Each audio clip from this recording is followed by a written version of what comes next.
बहुत समय पहले की बात है। एक मगधपुर नाम का राज्य था जिसकी प्राकृतिक सुंदरता का वर्णन करना भी कठिन है।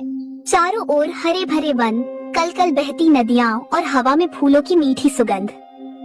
यह राज्य केवल प्राकृतिक सौंदर्य के लिए ही नहीं बल्कि अपने न्यायप्रिय और प्रजावत्सल राजा मानसिंह के लिए भी प्रसिद्ध था। राजा मानसिंह की प्रजा उनसे अगाध प्रेम करती थी क्योंकि उनके शासन में सभी सुखी और समृद्ध थे। राजा मानसिंह के जीवन की धुरी थी उनकी रानी देविका। उनका प्रेम ऐसा था जिसकी मिसालें दूर दूर के राज्यों में दी जाती थी।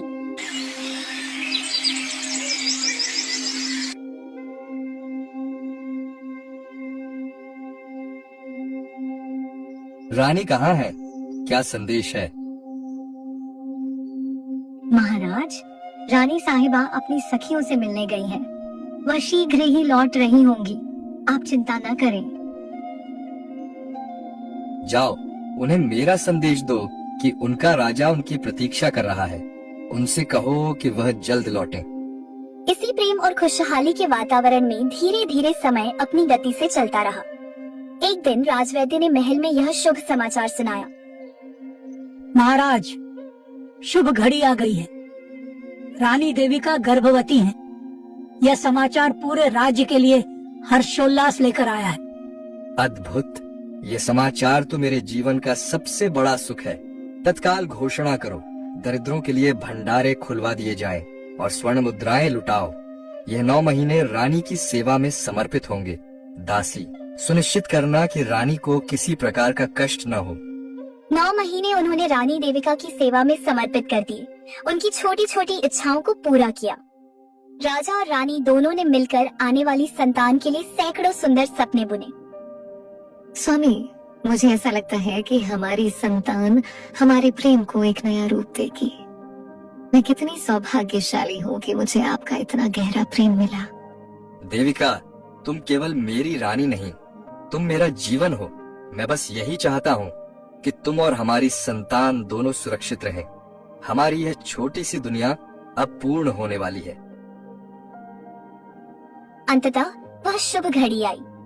पूरे महल में मंगल गीत गाए गए और रानी देविका ने एक अत्यंत सुंदर पुत्री को जन्म दिया।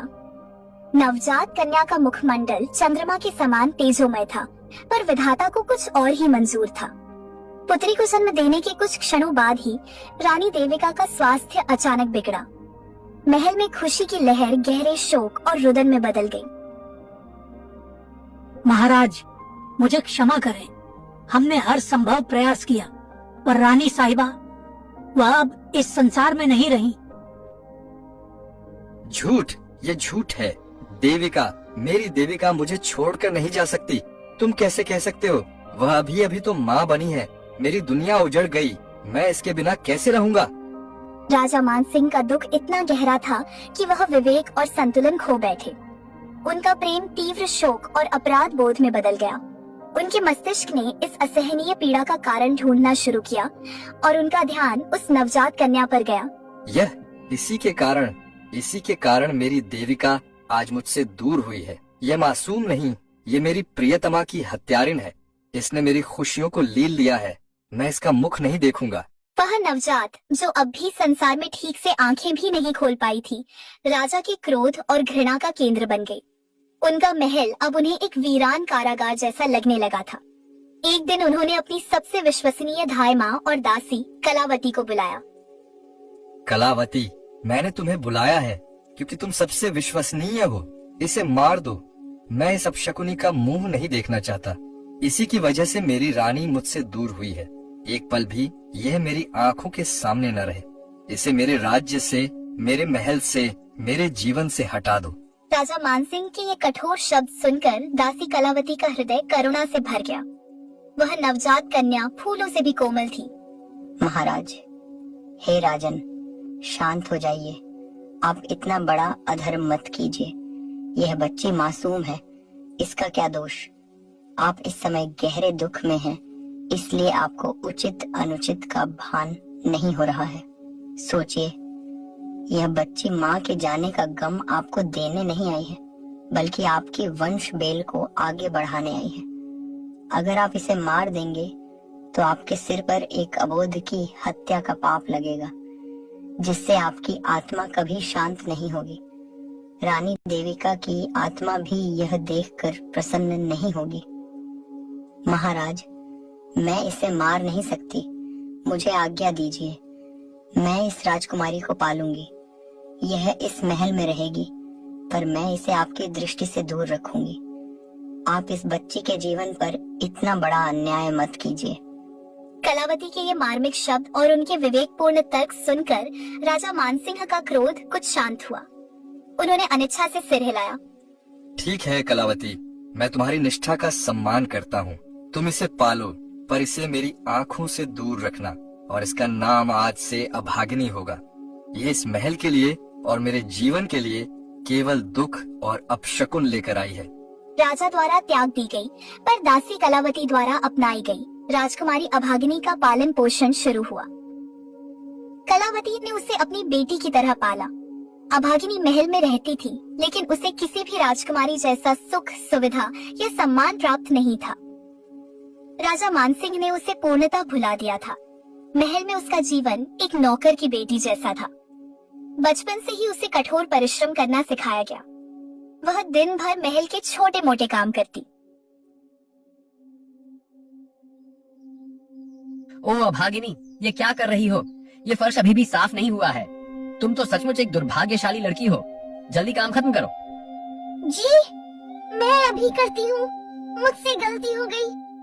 राजा मानसिंह की दुत्कार और तिरस्कार तो उसका रोज का हिस्सा बन गया था।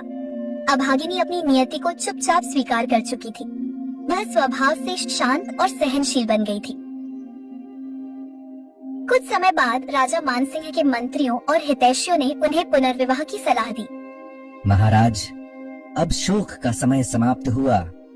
राज्य की स्थिरता और भावी वंश के लिए आपको पुनर्विवाह कर लेना चाहिए। यह राज्य के हित में है। मैं समझता हूँ। ठीक है, तुम योग्य कन्या की तलाश करो। राजा का विवाह एक पड़ोसी राज्य की अत्यंत सुंदर और सुशील कन्या सुलक्षणा से हुआ। रानी सुलक्षणा महल में आई और राजा को उनसे भी गहरा प्रेम हो गया। वह रानी देविका की यादों से कुछ हद तक बाहर निकल पाए। स्वामी, मैं आपके दुहक को जानती हूँ, पर अब आपको अपने जीवन को फिर से खुशियों से भरना होगा। मैं आपके हर सुख दुहक में आपके साथ हूँ। रानी सुलक्षणा, तुम मेरे जीवन में नई आशा लेकर आई हो। तुम्हारे आगमन से महल में फिर से खुशियाँ लौट आई हैं। समय अपनी गति से चलता रहा और रानी सुलक्षणा ने भी एक कन्या को जन्म दिया। इस बार राजा की खुशी का कोई ठिकाना नहीं रहा, क्योंकि संतान के जन्म के बाद उसकी माँ सही सलामत थी। राजा ने अपनी इस दूसरी पुत्री को सौभाग्य का प्रतीक माना। यह सचमुच मेरे लिए सौभाग्य लेकर आई है। इस बार कोई अपशकुन नहीं हुआ। मेरी इस प्यारी बेटी का नाम आज से सुभागी होगा। पूरे राज्य में उत्सव की घोषणा करो। अब महल में राजा की दोनों बेटियां पलने बढ़ने लगी, लेकिन उनके जीवन में जमीन आसमान का अंतर था। पिताजी ने मेरे लिए यह सोने का हार भेजा है। यह देखो, कितना सुंदर है। तुम तो बस यही दासी के कपड़े पहनो अभागिनी। पिताजी तुम्हें देखना भी पसंद नहीं करते। सुभागी राजा की प्यारी बेटी थी, जो लाड प्यार में पली। उसे अच्छे वस्त्र, सुंदर आभूषण और शिक्षा के लिए योग्य गुरु मिले। अभागिनी, जो पुरानी और साधारण दासी के वस्त्रों में रहती थी, उसका जीवन महल में एक नौकरानी जैसा था। उसे केवल दासी कलावती का प्रेम और सहारा मिला। अभागिनी का हृदय धीरे धीरे वैराग्य और ईश्वर भक्ति की ओर मुड़ने लगा। एक दिन राजकुमारी अभागिनी महल के पीछे वाले बाग की सफाई कर रही थी। तभी उसने महल की सीमा से बाहर एक शांत और पवित्र स्थान पर कुछ साधु महात्माओं को एकत्र देखा। वहाँ भजन कीर्तन की मधुर ध्वनि आ रही थी और बीच में एक तेजस्वी संत बैठे थे, जो प्रवचन दे रहे थे। वह संत और कोई नहीं बल्कि महान संत कबीर साहिब जी थे। अभागिनी के हृदय में अद्भुत शांति जागी। वह तुरंत अपना काम छोड़कर चोरी छिपे उस सभा में चली गई और एक कोने में बैठकर कबीर के भजन कीर्तन और प्रवचन सुनने लगी। कबीर साहिब अपने दोहों और वचनों के माध्यम से संसार की नश्वरता, ईश्वर की एकता और कर्म की महत्ता का उपदेश दे रहे थे। अभागिनी ने अपने जीवन में पहली बार इतनी शांति और संतोष महसूस किया। यह कैसा अद्भुत ज्ञान है। यह संसार का सुख दुख सब क्षण भंगुर है। असली धन तो आंतरिक शांति और सत्कर्मों में निहित है। अब तो ये उसका नित्य कर्म बन गया। वह रोज एक काम से समय निकालकर उस मठ के पास जाती। इन प्रवचनों ने उसके हृदय को धीरे धीरे ज्ञानी, शांत और स्थिर बना दिया। एक बार राजा के अनुभवी मंत्रियों ने सभा में अभागिनी के विवाह की बात छेड़ी। महाराज, आपकी ज्येष्ठ पुत्री अभागिनी अब विवाह योग्य हो गई है। राजकुल की परंपरा है, हमें उसके विवाह के लिए सुयोग्य वर ढूंढना चाहिए। ठीक है, मैं इस बारे में रानी सुलक्षणा से बात करता हूँ। महाराज, अगर आप अभागिनी के लिए लड़का देखें तो अंधा, लंगड़ा या लूल्हा ही देखना। ये तो जन्म से ही अपशकुनी है। इसके कारण हमारी प्रिय रानी देविका हमें छोड़कर चली गई। ये जहाँ भी जाएगी अपने साथ दुर्भाग्य लेकर जाएगी। क्या जरूरत है कि हम इसके लिए कोई अच्छा घर ढूंढे? इसे अच्छे घर में भेजेंगे तो वहाँ भी ये सब बर्बाद कर देगी। इससे अच्छा है कि पहले से ही इसकी शादी किसी अंधे, लंगड़े, लूले या अति निर्धन व्यक्ति से कर दें। ये जैसी है इसे वैसा ही वर मिलना चाहिए। हाँ, तुम ठीक कहती हो। यदि अभागिनी किसी धनी या राजकुमार से विवाह करेगी तो वह उस राज्य पर भी दुर्भाग्य का साया डालेगी। यह निर्णय बिल्कुल उचित है। जाइए, अभागिनी के लिए एक अति गरीब, असहाय और संभव हो तो शारीरिक रूप से अक्षम लड़का ढूंढ कर लाइए। उसी से अभागिनी का विवाह होगा। हमें उसके लिए किसी अच्छे घर की तलाश नहीं है। राज पंडित, जो राजा के इस निर्णय से हैरान और दुखी थे, फिर भी राजा की आज्ञा का पालन करने के लिए निकल पड़े। चलते चलते एक छोटे से नगर के बाहर पंडित को एक अति दरिद्र भिखारिन दिखाई दी। उस भिखारिन का बेटा, जिसका नाम दयालु था, जन्म से अंधा था। वह दोनों भीख मांगकर अपना जीवन यापन करते थे। पंडित को लगा कि यह रिश्ता राजा की इच्छा के अनुसार सबसे अच्छा रहेगा।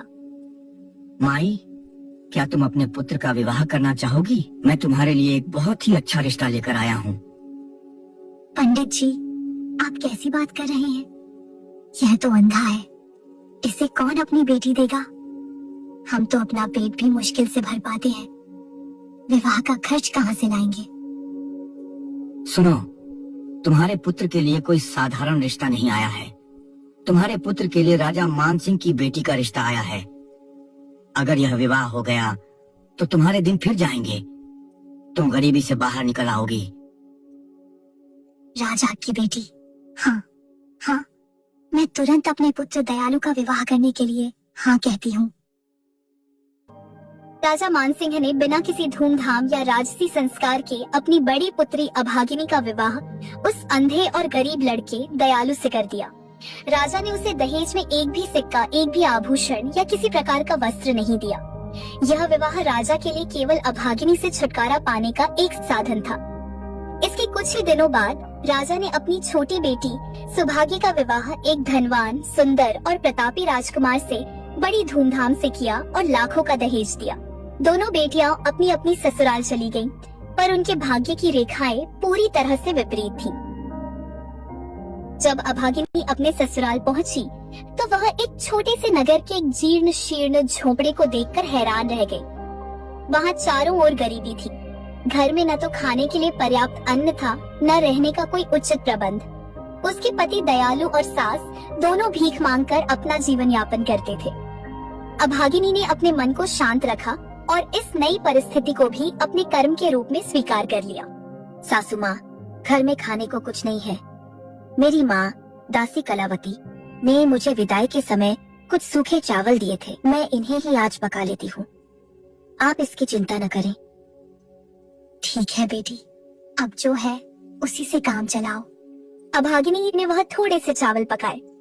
उसने अपनी सास और अपने पति दयालु को भरपेट खिला दिया, पर अपने लिए कुछ नहीं छोड़ा और वह खुद भूखे पेट ही सो गई। उसका शांत हृदय और निस्वार्थ प्रेम उसके भीतर के ज्ञान का प्रमाण था। अगले दिन उसका पति और सास दोनों भीख मांगने के लिए निकल पड़े। अभागिनी ने घर की सफाई की और दोपहर तक उनका इंतजार करती रही। माँ जी, आप लोग भीख मांगकर जो कुछ लाते हैं वह हमारे गुजारे के लिए पर्याप्त नहीं है। इस तरह तो हम एक दिन भूखे ही मर जाएंगे। आप यदि आज्ञा दें तो मैं भी कुछ काम कर लूंगी। मैं घर को गरीबी से बाहर निकालना चाहती हूँ। बहू, तुम तो एक राजकुमारी हो, तुम यह कठोर काम कैसे कर पाओगी?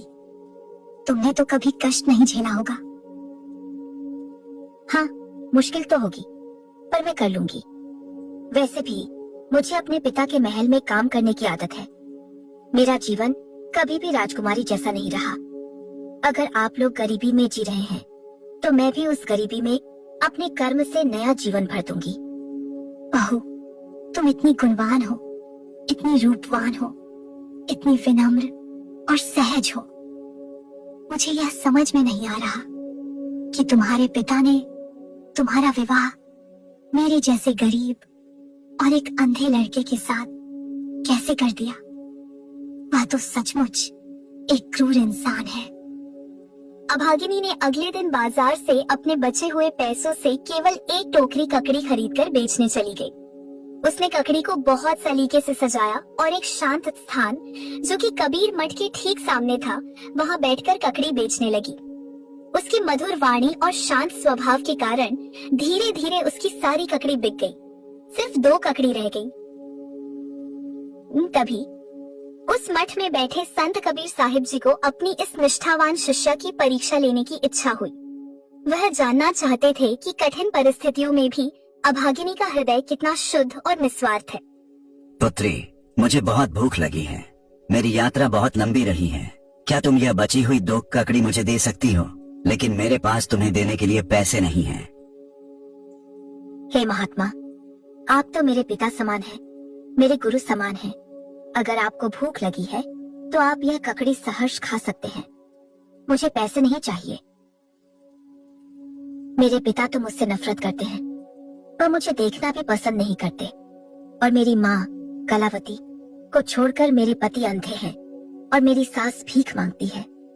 मेरे पास इस संसार का सब कुछ है, बस एक पिता के प्यार की ही कमी थी। तो आप ही मेरे गुरु हो, आप ही मेरे पिता हो। आप प्यार से इस ककड़ी को खाइए और अपना आशीर्वाद दीजिए। खाने के बाद वह अपने रूप में वापस आ गए और उन्होंने अभागिनी से कहा, बेटी, तुम अपनी सास और पति को दीक्षा दिलाओ और परमात्मा की भक्ति करो। इस संसार के भौतिक सुखों में कुछ नहीं रखा है। अभागिनी ने पूरे विश्वास के साथ ऐसा ही किया। उसने अपने पति और सास को कबीर साहिब जी से दीक्षा दिलाया और तीनों भक्ति करते रहे। कुछ दिनों बाद संत कबीर साहिब की अद्भुत चमत्कार हुआ। यह क्या है? मेरी झोपड़ी की जगह एक आलीशान भव्य महल खड़ा है। यह तो किसी स्वर्गलोक जैसा है।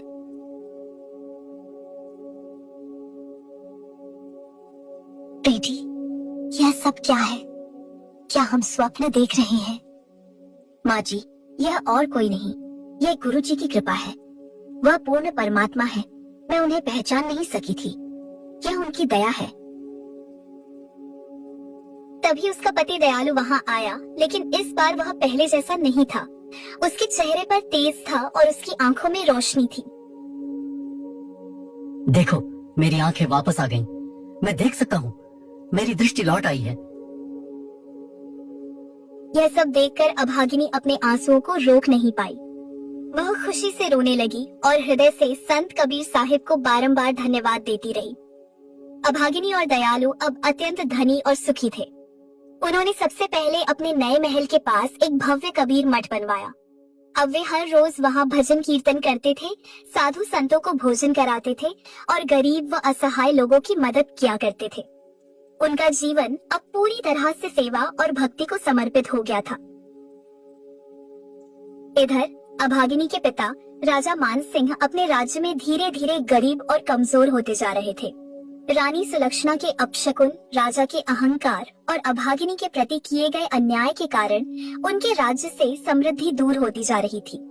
उन्हें राजकाज में लगातार घाटा हो रहा था और उनके कोष खाली होते जा रहे थे। जब राजा को गुप्तचरों से पता चला कि उनकी त्यागी हुई बेटी अभागिनी तो अब धनवान हो गई है और एक रानी की तरह एक आलीशान महल में रह रही है, तो उन्हें अपनी भयंकर गलती का एहसास हुआ। ओह, मैं कितना मूर्ख था। मेरी यह बेटी तो सौभाग्यशाली थी। मैंने ही अपने शोक और क्रोध में उसे अभागिनी समझ लिया और उसका विवाह एक अंधे भिखारी से कर दिया। मैंने अपनी ही पुत्री के साथ कितना अन्याय किया। इसी बीच अभागिनी के पति दयालु, जो अब देख सकते थे ने अभागिनी से कहा।